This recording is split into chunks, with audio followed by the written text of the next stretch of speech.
we didn't know that Diane Lockhart in the spin-off would be living in the Trumpian age. The pilot was actually being done when he was not expected to be president.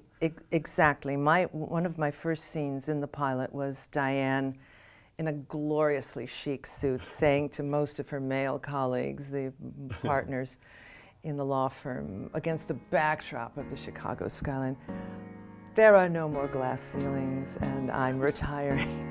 No more glass ceilings to break. You may find yourself eventually falling for me. My pheromones are merciless. I know what this is. You've managed to sink your fangs into most of my colleagues, and that gives you a high because you're a desecrationist. I've never been called that before. My pants just got a little tight. You're compelled to defile Mr. Blum.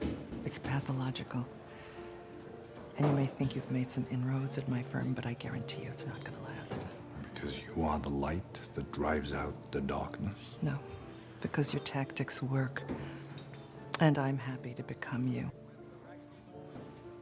in order to get you the fuck out of my way. I have to tell you, I'm a big fan of Diane Lockhart. I am too. I bet you are, because to play a character for, now I think it's been 9 seasons. 10. I've just 10. completed my 10th Oh my year. gosh. You know, is interesting. Started, obviously, several Emmy nominations in the supporting category, a supporting player, and then your own show. Diane gets her own spin-off, and what a spin-off this was. I know, and you know, when it was even spoken of, we didn't know what it would be when the Kings and I said, gee, it would be nice to continue in some way. And there was a discussion about it, but then everyone dispersed, and you know, we had hoped to continue with the character, and we loved the crew, we loved the feel of the Good Wife, but obviously they conceived of the Good Wife in terms of a 7-year arc, and Juliana had carried that show on her back heroically and was ready to give that up. But it wasn't as though we had any fixed idea of how to, you know, move Diane into the lead position. When it finally, we finally agreed to it on a weekend, because I was offered something else that was, you know, I had to make an immediate decision, and the Kings and CBS said, wait a minute, let's really, no, let's try and make this work. And I said, look, I'm staying with you.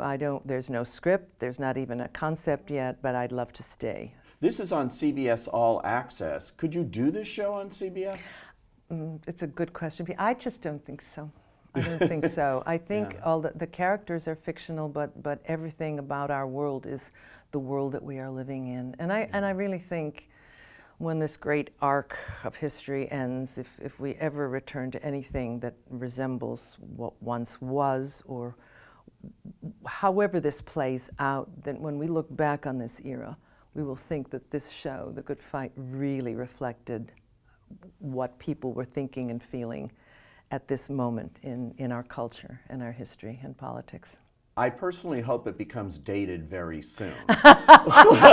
Well, we were wondering as we started, like, what if he resigns, or what if he gets impeached? I was wondering you that. know, and then are all our episodes nostalgic, or no one will be interested? But happily or unhappily, that hasn't happened. I mean, even the Mueller report has come out, and we're still in limbo, right? We're still in limbo. This Deus ex machina, we were all waiting for some conclusion, some end. It's not ending. So there's something cathartic about watching the show. However. Yes, and it there's allows you a place to just put everything out there, you know, in a public and acknowledge way. that that's what you're feeling, and that there's entertainment, if it's that reflects what is going on. I'm not the only person going crazy watching cable news. Right. There are a lot of people who don't know how to shut the TV off, but feel that they should keep the TV on so as to bear witness to this extraordinary time in history. But it's making us all crazy.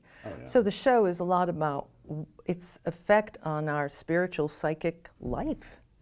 And it's very interesting to act. I'm happy to be playing a character who is so of the moment. I feel very odd going off and doing some comedy that has nothing to do with what I'm living through at the moment. We're living in dangerous, very compelling times. I'm wondering, though, as an actor, you're just such a great actor, what if you were a fervent Trump supporter and you're in this show playing this character as you have to, could you do it? Yes. Yes. That's what I thought. Because when I talk to actors, they say, it doesn't matter what I think or what I just got to find. But do you have to find a way in, some level of empathy for a character? Absolutely. Yeah. I'm about to play a character who's extremely unlikable and then is redeemed. I mean, the whole town hates her. Oh. And I'm preparing to do that role, but the more I delve into it and her backstory and who she is, I go, I understand that. I get where she's coming from. Because we're human and we're foibled and we're vulnerable and we get hurt, and people who are Trump supporters, come on, a lot of them are people who, indeed, their lives have been deeply affected by the economy, and their sense of outrage is real. So, these are not stupid people. These are people who feel and who have families. So if I had to play over to the other side, it would be a measure of my acting. But you've been doing a while, I mean, you started at Juilliard, which very famous school. A lot of people have gone there. Well, Juilliard was only 3 years old when I tell, sometimes young actors come on the set and I say, I went to Juilliard. What group were you? And they say, I'm just group, I don't know what, 53 or something. And I say, I was group 3.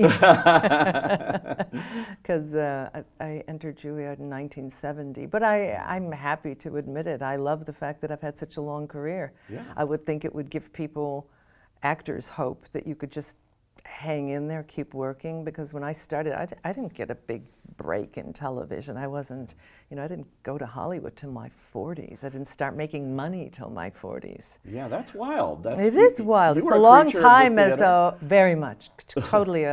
That's what my vocation was to be a theater actress and to be a great. I didn't envision myself having a film career, although I watched a lot of television. I watched those great TV shows like the Lucille Ball and Dick Van Dyke and all those great shows. Yeah. I didn't imagine myself being a Carol Burnett. I imagined myself on the stage, and I'm really glad I had as many years as I did have working on the stage, because it taught me so much as an actor, and in terms of my life experience. I mean, to have worked with all those great actors and done all those great plays written by great writers. I treasure all of those years, really treasure them now that I'm doing so much television and film work. And I'll go back to the stage, but it's just a great playground.